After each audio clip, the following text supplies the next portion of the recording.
Partido Comunista do Brasil não é mais clandestino.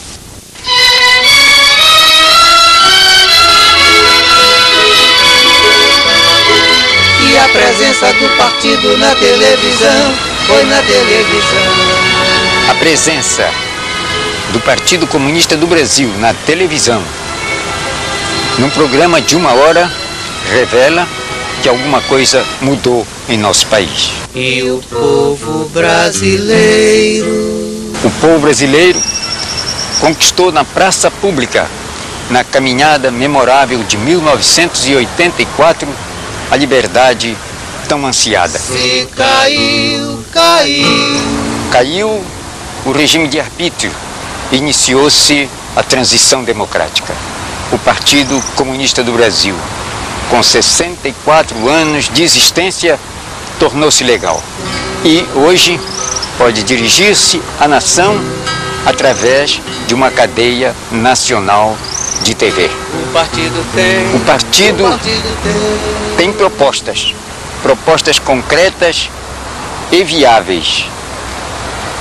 O Partido Comunista do Brasil está certo de que as ideias que apresentamos concordam com os sentimentos e as aspirações da grande maioria dos brasileiros. O que pretende, na atualidade, o Partido Comunista do Brasil? Pretende, em síntese, acabar com a expoliação do Brasil pelo capital estrangeiro, extinguir o sistema arcaico e injusto do latifúndio, conquistar um regime político efetivamente democrático, um governo representativo das forças progressistas da nossa pátria. Estas 3 questões fundamentais resumem o programa de ação imediata do Partido Comunista do Brasil, registrado no Tribunal Superior Eleitoral. Nosso partido, Partido Comunista do Brasil, fundado em 25 de março de 1922, tem sido perseguido permanentemente. Sua verdadeira fisionomia não pôde ser difundida em larga escala. Por isso, há muitos preconceitos sobre os comunistas, muitos equívocos acerca da sua política, muitas incompreensões a respeito de seus objetivos maiores. Contudo, os pontos de vista do Partido Comunista do Brasil encontram ressonância em consideráveis parcelas da população brasileira. A legalização do partido foi e é necessária, e a contribuição do partido para a democratização do país é imprescindível. O partido não apenas se configura como uma proposta de marxistas-leninistas, mas uma proposta de que esta vanguarda vê como fundamental a solução de todos os problemas dos oprimidos, dos discriminados, dos negros, dos índios, de todos aqueles que na sociedade brasileira, por um processo centenário, foram marginalizados da participação, dos privilégios ou dos direitos da sociedade civil.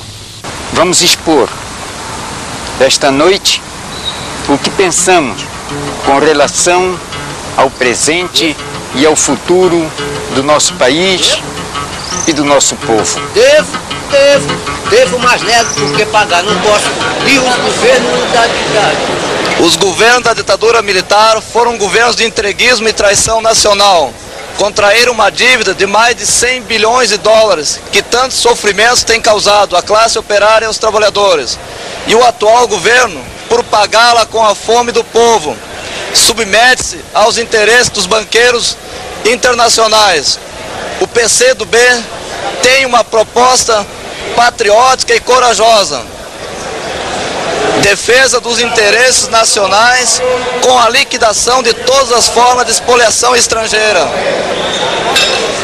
Suspensão do pagamento da dívida externa e o congelamento dos respectivos juros, a fim de permitir à nação superar as dificuldades que atravessa e retomar plenamente seu desenvolvimento econômico independente.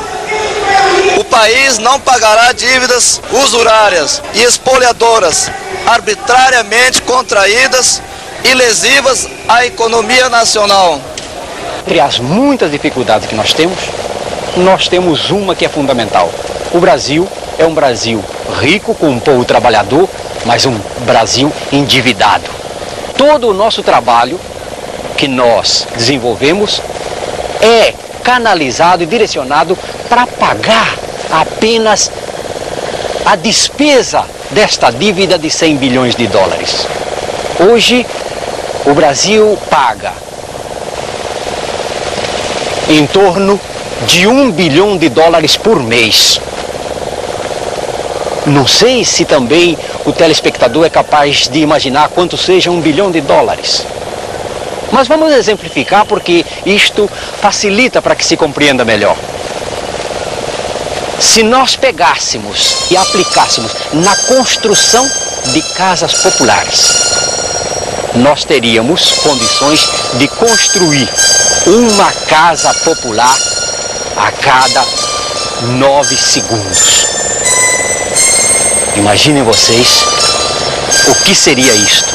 Resolveríamos em pouco tempo o problema da habitação?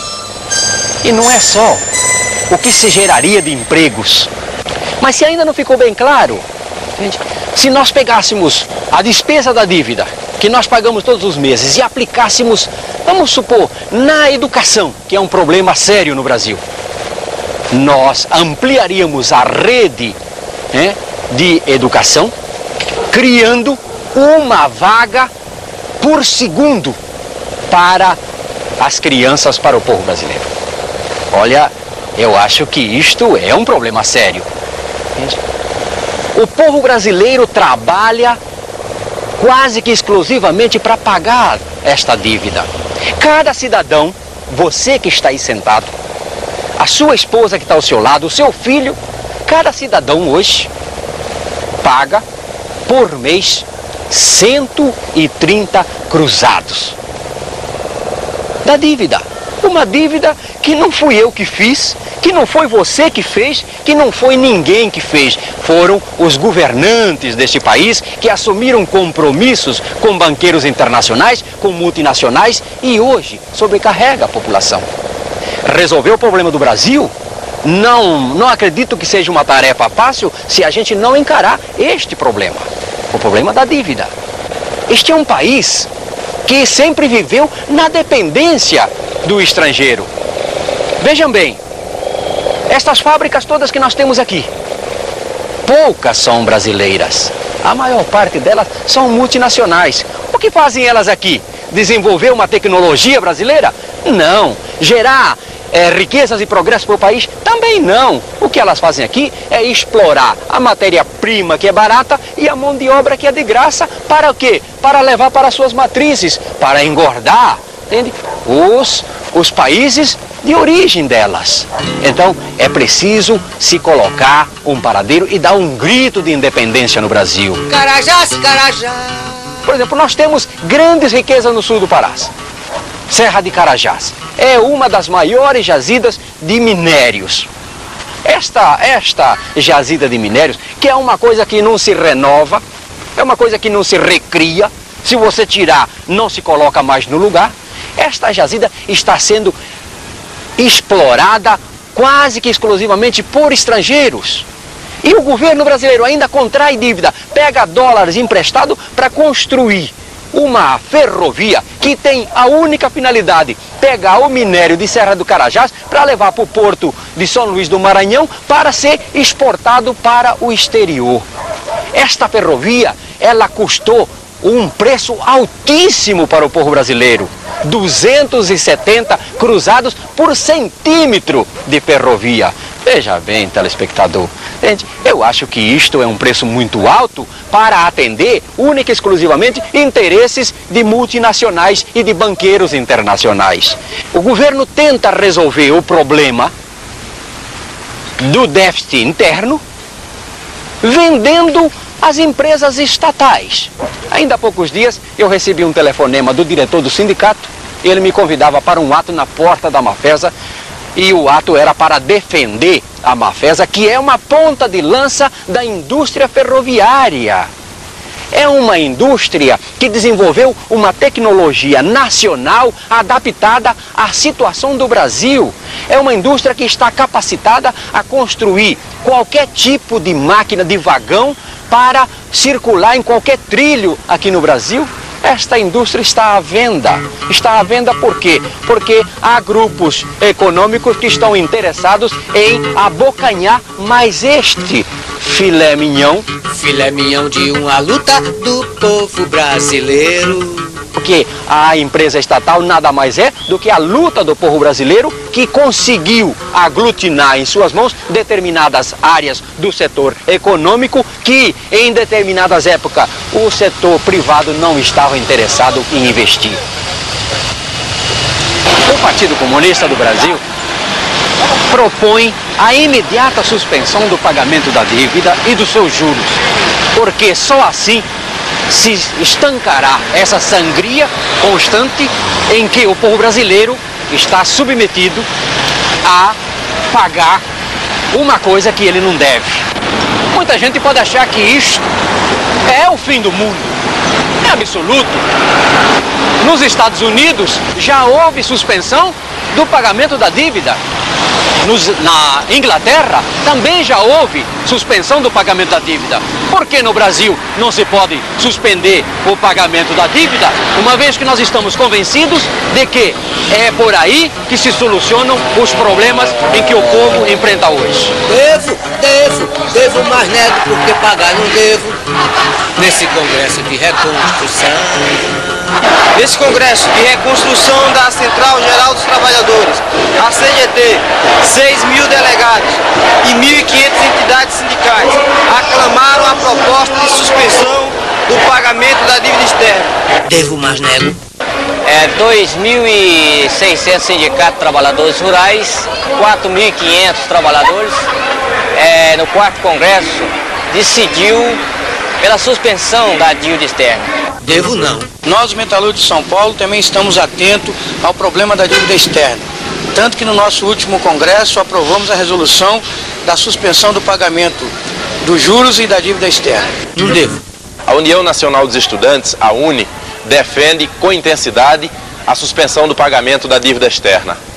Os estudantes têm uma firme posição de repúdio à dívida externa, desde a reconstrução da UBS e da UNE. Nego! Fui membro da comissão parlamentar de inquérito que investigou a dívida externa. E ali, por unanimidade, a CPI chegou à conclusão de que parte ponderável da dívida é ilegítima e que o povo brasileiro não deve pagá-la. Nego de novo. No primeiro Congresso Nacional da Mulher Trabalhadora, realizado pela CONCLAT em janeiro em São Paulo, foi aprovado por ampla maioria a suspensão do pagamento da dívida. Que dever nada.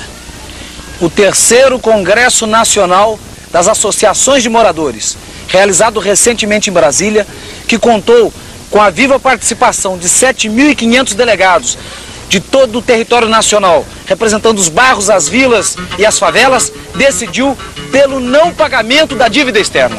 Decidiu pagar, não pagar por quê? Porque o Brasil é um grande país.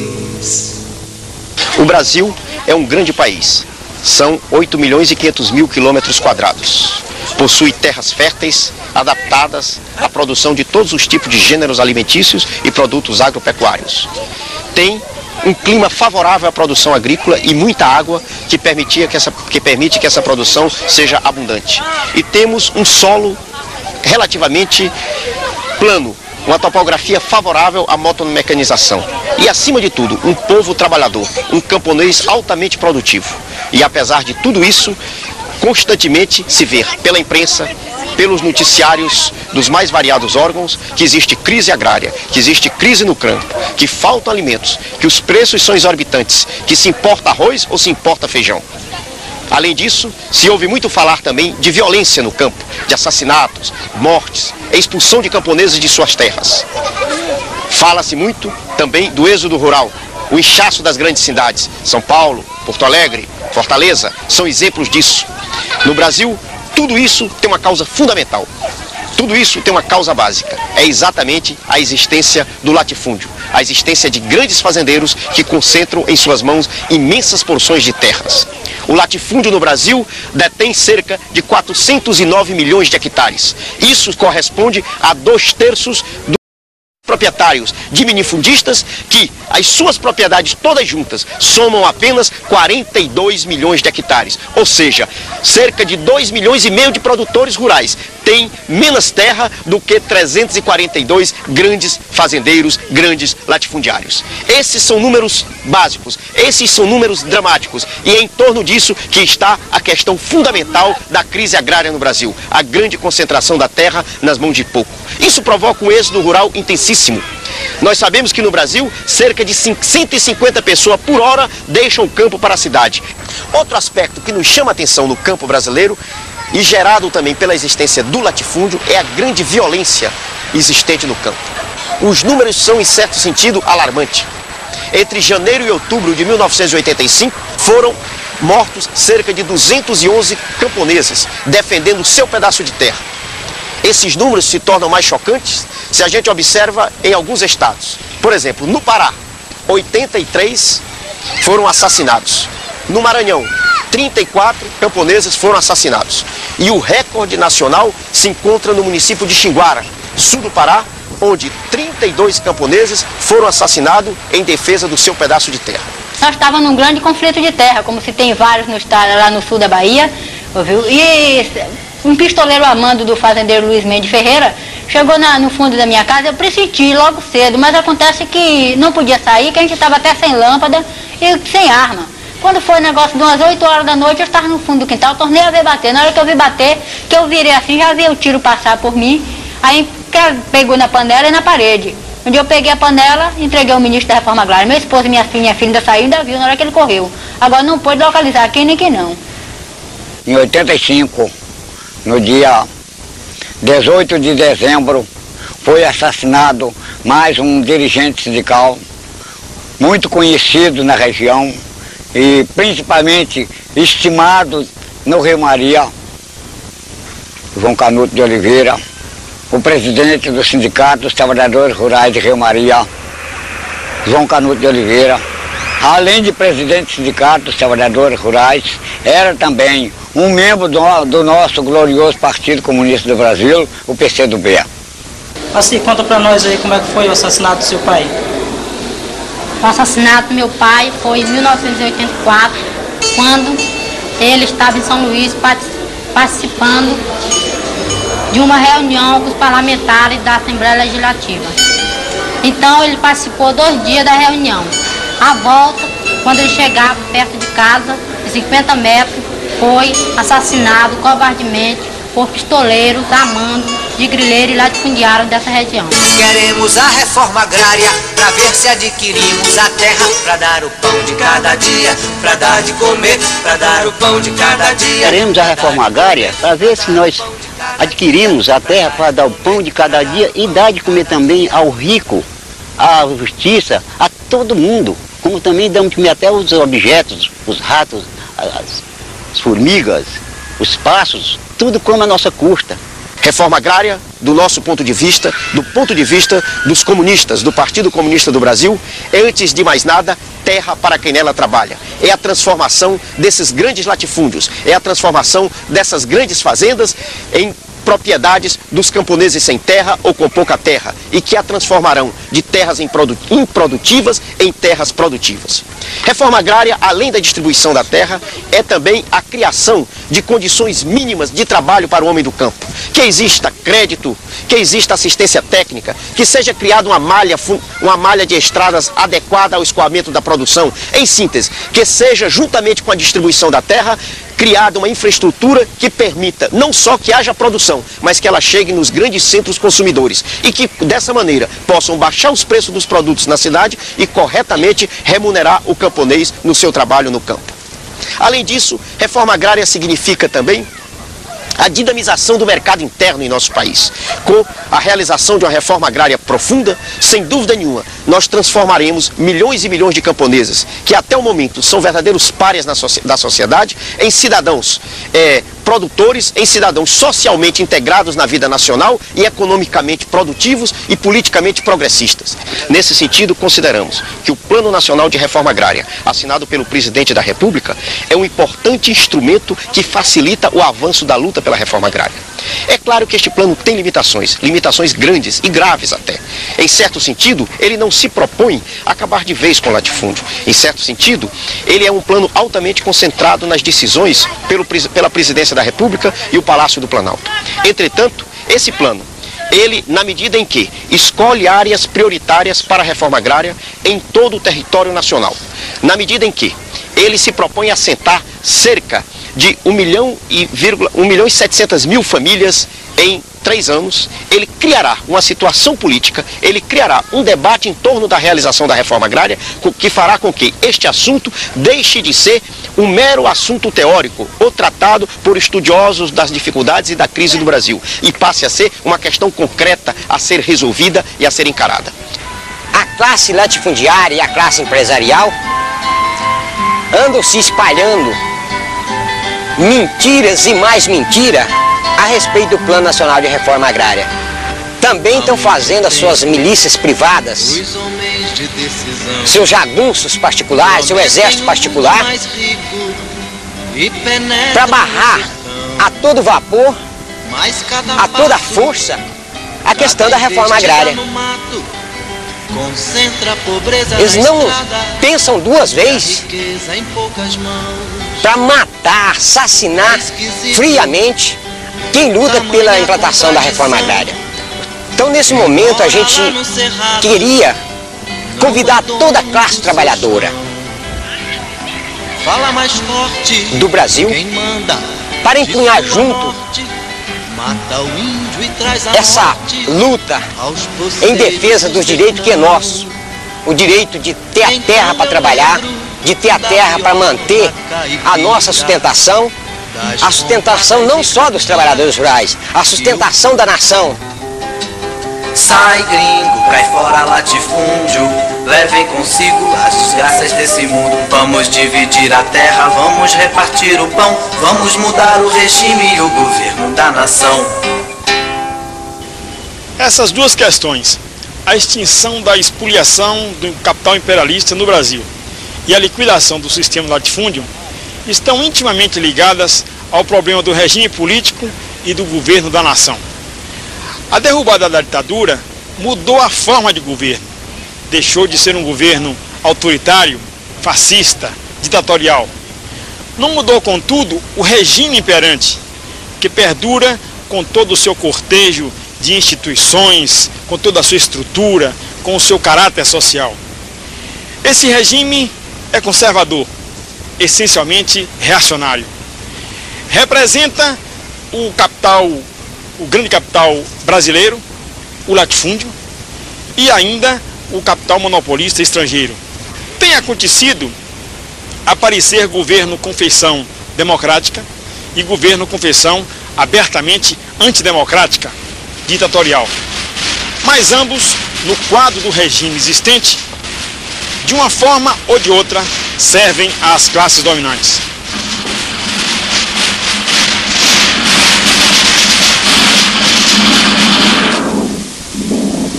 É costume se dizer que todo poder emana do povo, mas a verdade é bem outra. Podemos afirmar com certeza que na história do nosso país o povo jamais esteve no poder, ou o poder jamais do povo emanou. Perguntamos, por exemplo, quantos operários, camponeses ou donas de casa chegaram a ocupar a presidência da República? Quantos trabalhadores ocupam nesse momento cargos de ministros? Ou podemos concluir dizendo também que entre 479 deputados, apenas 2 operários têm representação na Câmara Federal. Atualmente, nós temos no Brasil um governo relativamente democrático. Tomou medidas e iniciativas que, por serem justas, sensibilizou o povo e recebeu o respaldo popular. Mas esse governo não tem condições de realizar uma política efetivamente popular, democrática e progressista em profundidade. Veja-se, por exemplo, a questão da reforma agrária. O governo elaborou um projeto de reforma agrária mais ou menos avançado, o suficiente para provocar uma grande reação do latifúndio, que se mobilizou, que se articulou, que inclusive se armou e que ameaçou. Em decorrência, o governo teve que retirar o seu projeto avançado de reforma agrária e substituir por um outro, razoavelmente moderado, ou melhor, bastante moderado, que é o que está sendo trabalhado. Vejamos a questão do pacote econômico. Era necessário, sem dúvida alguma. Por um lado, golpeou em profundidade o capital especulador, acabando com a correção monetária. Congelou os preços dos produtos, o que respondeu à expectativa popular, que já não aguentava com a escalada dos preços a cada dia. Em 1976, o Pedro Luiz, meu filho, tinha 2 anos e nós começamos um grande abaixo-assinado contra a caristia pelo congelamento dos preços. Há mais de 10 anos se organizou o movimento contra a caristia, que organizou as donas de casa, os trabalhadores, os aposentados, e fizemos um grande abaixo-assinado com 1.300.000 assinaturas. Dona Maria, a panela tá vazia. Dona Maria, a panela tá vazia. Embola o pai, embola a mãe, embola a tia, se embolou toda a família por causa da caristia. Este abaixo-assinado foi levado em Brasília, mas como era o tempo da ditadura, que os militares estavam no governo, ninguém quis nos ouvir.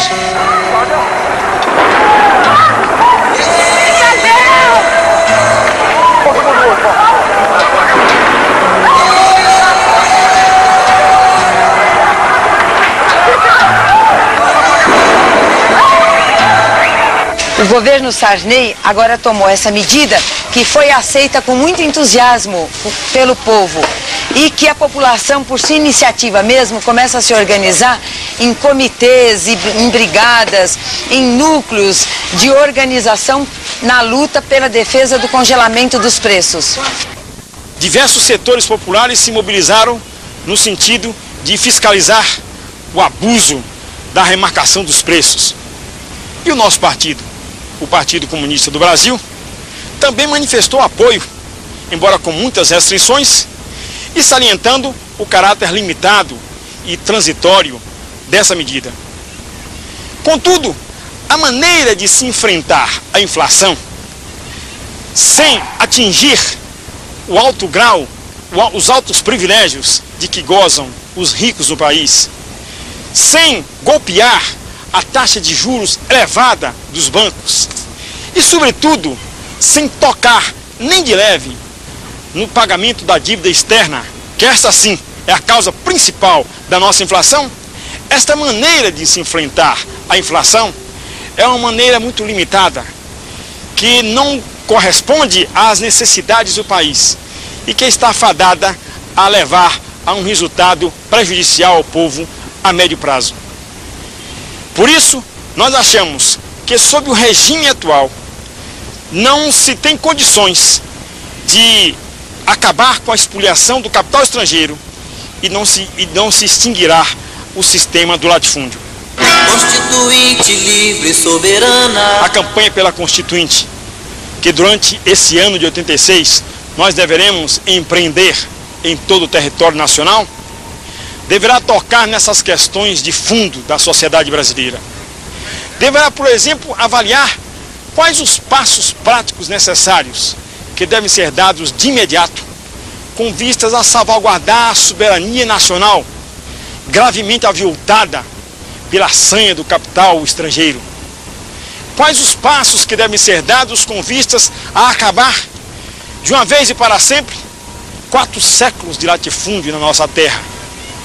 Deverá investigar quais as medidas que devem ser feitas para se extinguir essa prática do militarismo em nossa terra, definindo, por exemplo, com precisão, o papel das Forças Armadas, que deve ser o de guarnecer as fronteiras da pátria e não se imiscuir na política nacional, sobretudo através de golpes militares. Por isso, nesse momento, o Partido Comunista do Brasil defende a necessidade de se resguardar e ampliar as conquistas democráticas que fizemos e de lutar por um regime democrático e progressista e por um governo representativo das forças mais avançadas da sociedade brasileira. O que você acha do Partido Comunista do Brasil? Comunista. Eu acho que é o melhor, nós temos liberdade no Brasil. Se no comunismo ele não tem pretensão de não ter erro, eles fazem sempre as suas assembleias, as suas convenções, etc. Se nós notamos algum erro no comunismo, deixemos o erro com eles. Procuremos o que é de bom nele, como a denúncia da exploração do homem pelo homem, e de Deus também. O comunista é um cristão sem saber. Quanto o comunismo vive mais o cristianismo do que eu vivo. Quanto comunista dá sua vida, é torturado, prejudica a sua família, e eu não segui sofrer o que os comunistas têm sofrendo pelo seu ideal. Ideais, caminhos, ideais, união do povo. Esses são os objetivos do partido. Mas para nós chegarmos aos objetivos, atingirmos esse objetivo, é fundamental nós vermos o caminho para chegar lá. Qual o curso que nós vamos adotar para conseguir esses objetivos. E para nós a questão essencial aí está exatamente no problema da unidade do povo. O povo precisa se unir para conseguir esses objetivos. Aquela frase famosa que se diz sempre nas movimentações de massa de que o povo unido jamais será vencido, é inteiramente correto. Os comunistas lutam por essa união sem sectarismos, sem exclusivismos, sem atitude já partidária de antemão. É necessário, portanto, a unidade ampla, a unidade de todos aqueles que querem exatamente lutar pelos interesses do povo.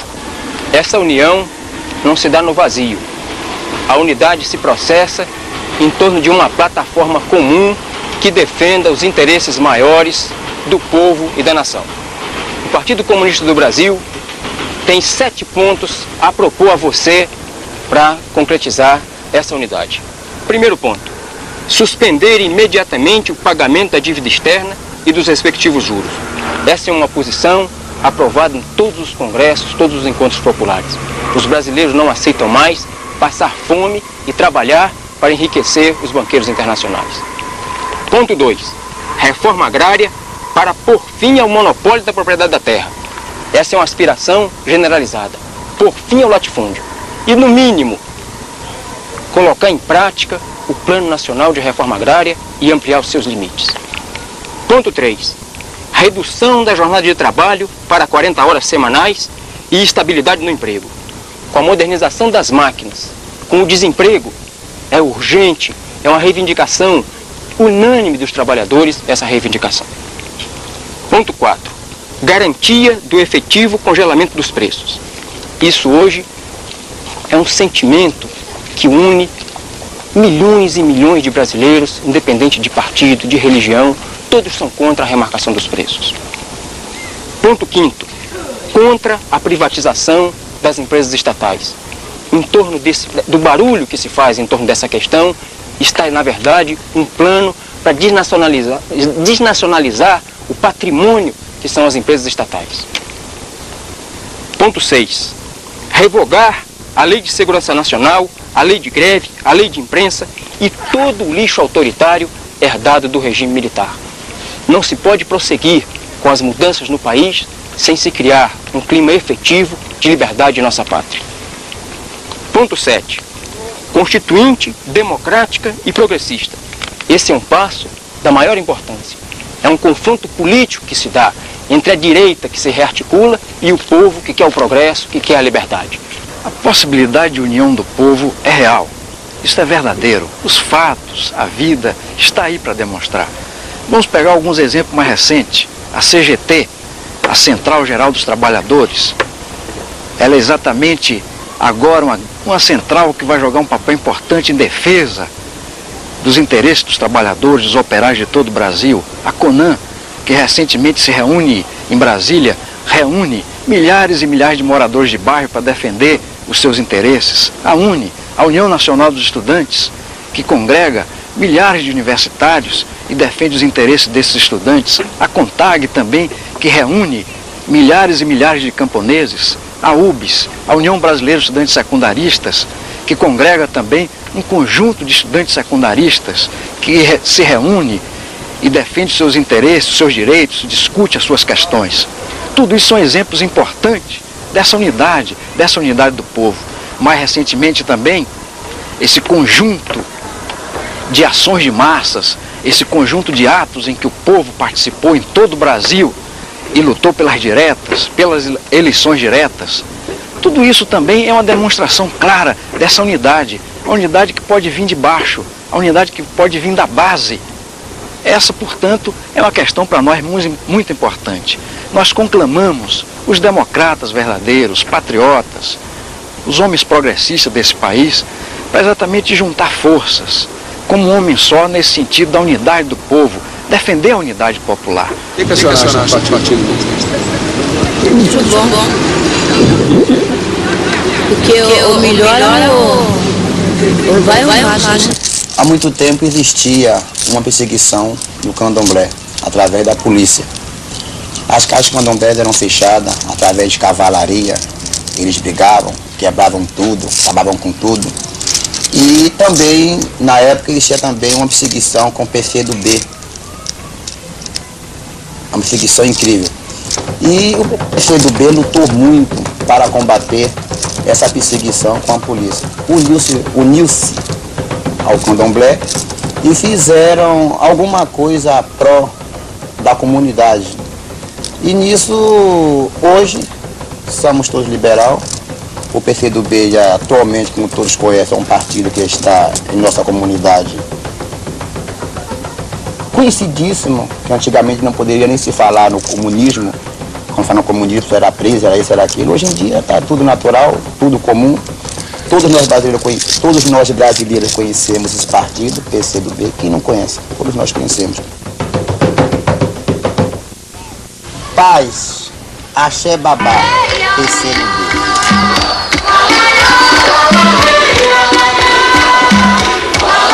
E você, conhece mesmo o PCdoB? Os êxitos e as vitórias mais duradouras da luta do povo dependem do grau de consciência das amplas massas e de uma direção firme e correta. O nosso partido vem sempre procurando contribuir decididamente para a formação e a elevação da consciência política dos trabalhadores e do povo, assegurando-lhes correta e justa direção. É dessa maneira que nosso partido tem marcado a sua presença no movimento popular. Mas atenção, amigos, em nosso país aparecem hoje dois partidos que se denominam Partido Comunista. A nós não interessa nenhuma confusão a esse respeito. O verdadeiro partido da classe operária, fiel ao marxismo-leninismo, fundado em 25 de março de 1922, é o Partido Comunista do Brasil. Existe outro, com a denominação de Partido Comunista Brasileiro, que surgiu no cenário político brasileiro no segundo semestre de 1961. Essa escolha por um novo nome não foi um acontecimento casual. Na verdade, era a opção por outras ideias, por outras concepções. Era o abandono dos princípios revolucionários pelo caminho da conciliação de classes. Era o abandono, a ruptura com o velho e tradicional partido da classe operária para fundar um outro, com outra ideologia, com outra política que nada tem a ver com a classe operária. Para camuflar, para escamotear essa mudança, essa opção diferente, esse agrupamento tenta confundir a história, tenta inclusive apresentar-se como o partido que foi fundado em 1922. Os próprios documentos oficiais desmentem esse embuste. Eu tenho aqui em minhas mãos um documento que assinala o registro do Partido Comunista do Brasil em 1922, na data de sua fundação. Eu tenho aqui também em minhas mãos o registro definitivo do Partido Comunista do Brasil, no Tribunal Superior Eleitoral em 1945. E tenho também aqui em minhas mãos o documento de registro do Partido Comunista do Brasil em 1985. O partido que não trocou de nome, que não trocou de bandeira, que não trocou de cor, que manteve-se fiel à teoria científica da classe operária, que manteve-se fiel ao proletariado e às suas lutas revolucionárias, é o Partido Comunista do Brasil. Nosso partido atua de forma organizada em todas as entidades de massa, nos sindicatos trabalhadores urbanos e rurais, nas associações populares, nos diretórios e grêmios estudantis, nos movimentos de jovens, de mulheres e de negros e nos centros de atividade cultural, artística e esportiva. Para cumprir esse papel, o partido estrutura as suas organizações de base nas fábricas, principalmente nas grandes empresas, nos bairros e nas escolas, nos povoados, nas fazendas e nas usinas, nas favelas e nos conjuntos residenciais. Enfim, onde o povo se reúna e se congregue. Eu também quero saber e vou mostrar pra você como é que funciona e todo mundo vai ver no bairro de Campo Limpo, a base do PCdoB. Os ônibus andam lotados dia e noite. Então o que eles estão fazendo? Eles estão segurando os ônibus, na hora do rush. Então aqui na nossa região, na região de Campo Limpo, a pessoa que entra às 6 horas no serviço tem que sair 4 horas de casa. Mas isso não é para trabalhar lá na cidade não, quem trabalha em Santo Amaro. Então, agora vocês vejam, você passa na garagem, os ônibus estão lá na garagem. Tá entendendo? Porque eles alegam que eles não estão tendo lucro. Mas é uma mentira muito grande porque os ônibus estão super lotados. Né? Se não teve aumento de gasolina, de petróleo, como é que eles estão tendo prejuízo? Como é que se explica isso? Né? Se o salário do operário também foi congelado, por que eles explicam que tem que despesa por causa de pagar salário? Então isso aí, companheiros, eles não querem, porque isso está sendo também apoiado, isso é bom o povo saber, todo mundo saber, o prefeito Jânio Quadro está dando todo apoio aos empresários. Ele não quer esse congelamento porque ele já tinha feito acordo com os empresários de 5 mil cruzeiros a passagem da condução. Então ele tá louco da vida com isso. Mas ele vai se danar, ele e a cambada dele, porque nós vamos manter esse congelamento. Vamos ou não vamos, pessoal?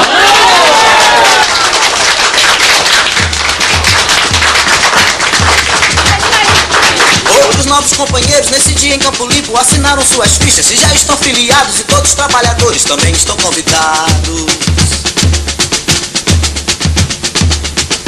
Eu pretendo me afiliar nesse partido, por quê? Porque eu estou gostando muito desse símbolo, que é o símbolo nacional que luta pelo operário, né? Então, por isso, é que eu acho que esse é o partido de todos os brasileiros trabalhadores, se afiliar e lutar por ele. O Partido Comunista do Brasil tem sido sempre um fiel intérprete das mais sentidas reivindicações da classe operária. Participou ombro a ombro com o povo e com os trabalhadores nas lutas pelo direito de greve, por estabilidade de emprego, pelas férias e descanso remunerado. Batalhou e continua sempre lutando pela liberdade e pela autonomia sindical. Foi o primeiro partido a lançar as ideias do socialismo científico no Brasil. Foi o pioneiro na luta pela reforma agrária que garante o direito de posse à terra aos camponeses com a liquidação do latifúndio. Participou ativamente da fundação das ligas camponesas e dos sindicatos dos trabalhadores agrícolas. O partido sempre esteve à frente dos movimentos pela liberdade e pelo progresso do país. Empenhou-se com denodo na luta contra o fascismo e o Estado Novo. Levantou a bandeira da redemocratização em 1945. Participou na primeira linha na gloriosa campanha patriótica em defesa do petróleo nosso. Nesses últimos 21 anos, o partido foi um batalhador incansável, sem medir sacrifícios na luta contra a ditadura militar.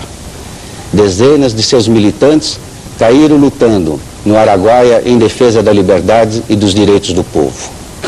O PCdoB foi o que pagou o maior tributo na luta contra a ditadura. Milhares de comunistas foram perseguidos, foram presos e torturados. Perto de 100 foram assassinados. Alguém que ainda é vida. Tá faltando alguém, jamais partiu. Tá faltando alguém, que hoje é cada um de nós. Tá faltando alguém. Queremos aproveitar essa oportunidade e render aqui as homenagens a todos que tombaram, que deixaram o seu sangue na luta por um Brasil novo, na luta por um Brasil onde os trabalhadores possam viver com dignidade. O partido, que as forças reacionárias tudo fizeram para destruir durante os 21 anos do regime militar, ressurgiu nas praças públicas ombro a ombro com o povo, na luta pela anistia, nas greves 78 e 80, nas jornadas pelas diretas e no apoio aos candidatos únicos das oposições. As bandeiras vermelhas dos comunistas tremularam lado a lado com as bandeiras dos outros partidos e organizações.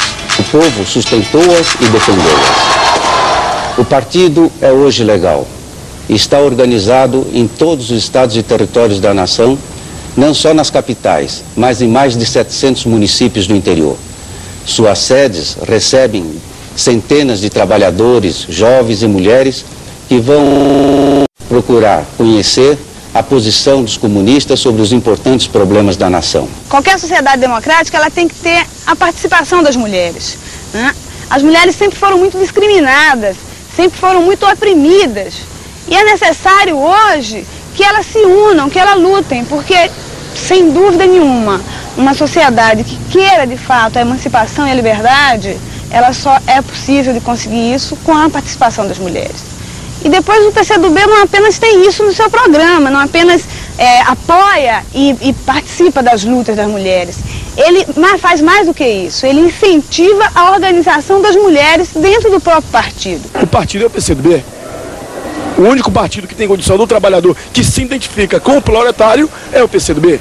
A gente saiu de São Paulo com uma equipe de filiação para vir filiar no Congresso da classe trabalhadora aqui na Praia Grande, e o que a gente sentiu foi a grande receptividade dos trabalhadores brasileiros do campo e da cidade ao partido da classe operária.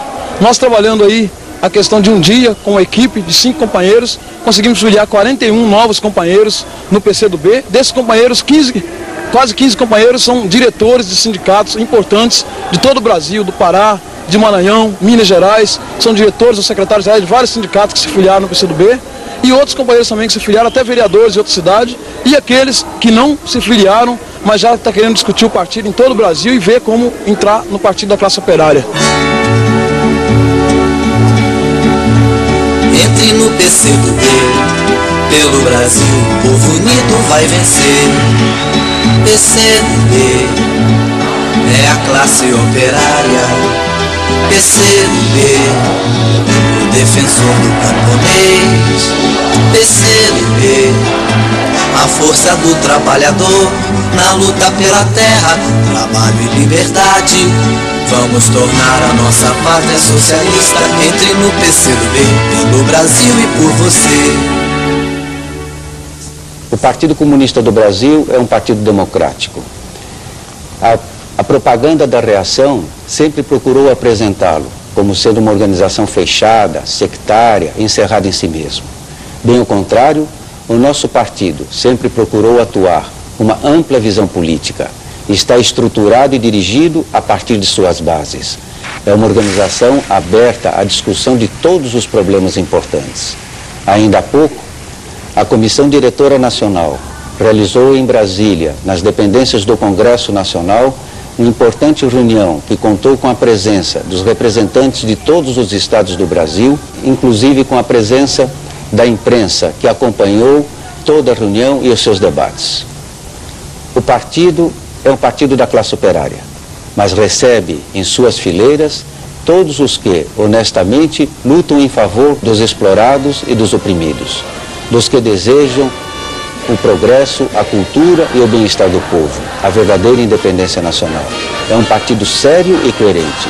É um partido ligado aos diferentes setores da população com larga experiência de luta. Um partido de tradição revolucionária. Eu vejo com muita alegria que hoje o PCdoB está legalizado. Vejo como membro do movimento negro, como membro do PMDB. Vejo porque companheiros que ao longo desses anos todos têm estado conosco, a luta contra o racismo, o movimento pelas diretas, o movimento pela caristia, o movimento pela anistia, movimentos que mudaram o Brasil. E pessoas como Francé, Dr. Benedito Sintra, Dr. Jamil, pessoas que a gente aprendeu a conviver, aprendeu a respeitar na militância, no dia a dia, né? Eu vejo hoje que conquistaram, junto com o povo brasileiro, o direito de se organizar, de se expressar. E democracia sem liberdade não é democracia. Comunistas do Brasil, primeiramente quero abraçá-los pelo transcurso do seu aniversário.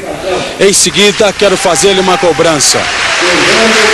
Os trabalhadores, a juventude desse país, pelos 20 anos de repressão, eliminou todas as lideranças trabalhadoras nesse país.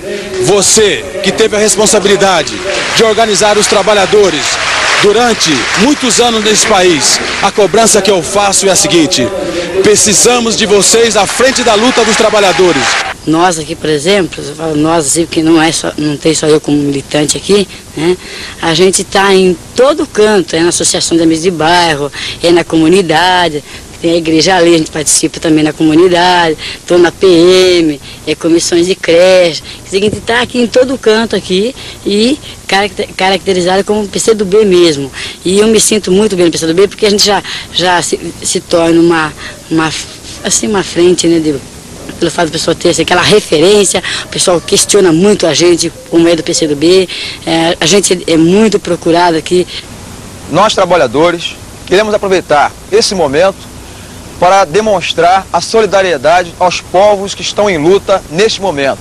Exemplo, a Nicarágua, que enfrenta de forma heróica a intervenção americana, a resistência do Chile contra o ditador Pinochet, os povos do Haiti e Filipinas, o povo mártir da Palestina, nossos irmãos sul-africanos rebelados contra o apartheid, o justo movimento dos trabalhadores europeus pela paz e contra os blocos agressivos da OTAN e do Pacto de Varsóvia. A luta desses povos é a nossa luta. A solidariedade internacional é uma das mais belas tradições do povo, da classe operária e do Partido Comunista do Brasil.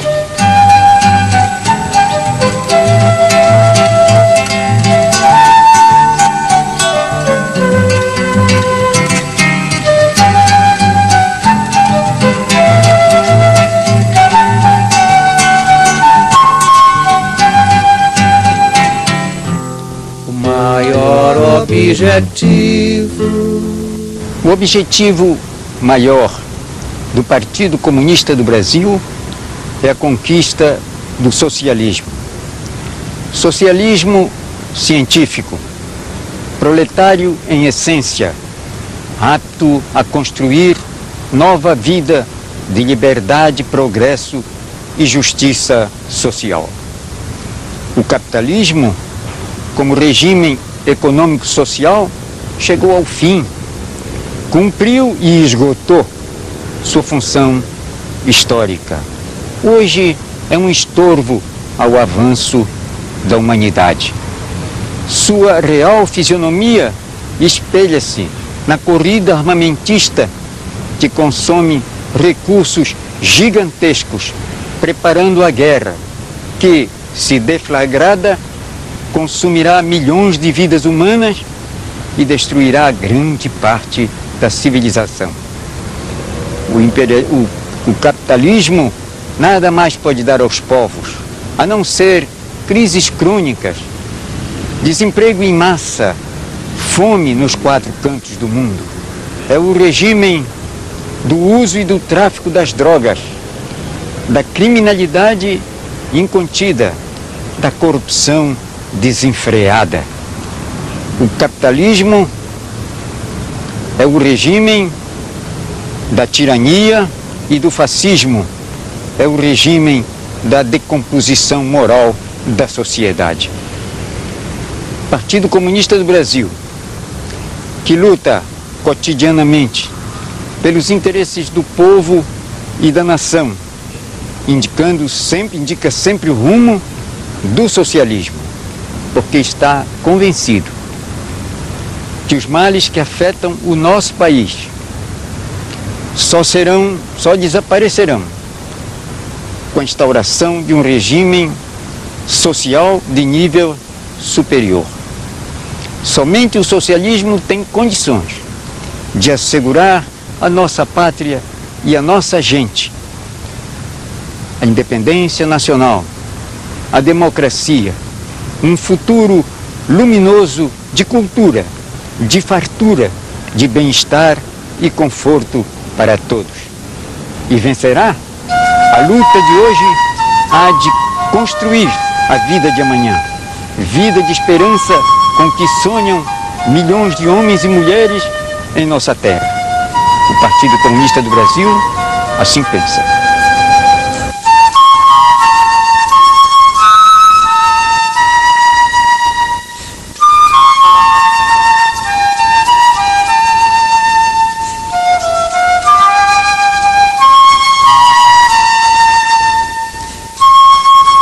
Eles pegam um poucozinho daquela terra e se apoderam de todas, com cabadinhos que são donos daquelas terras.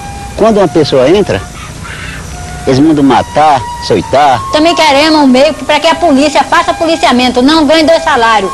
Um do governo do estado e o outro dos mandantes para ser pistoleiro no mesmo tempo. O trabalhador do campo só não é capaz de fazer a revolução agrária no país.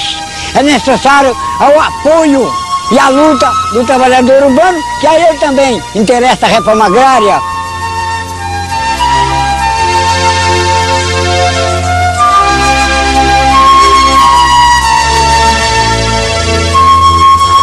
É preciso suspender este pagamento desta dívida para estancar a saída deste dinheiro, para que sobre recurso ao governo, para que aplique este dinheiro em benefício da população e no desenvolvimento deste país.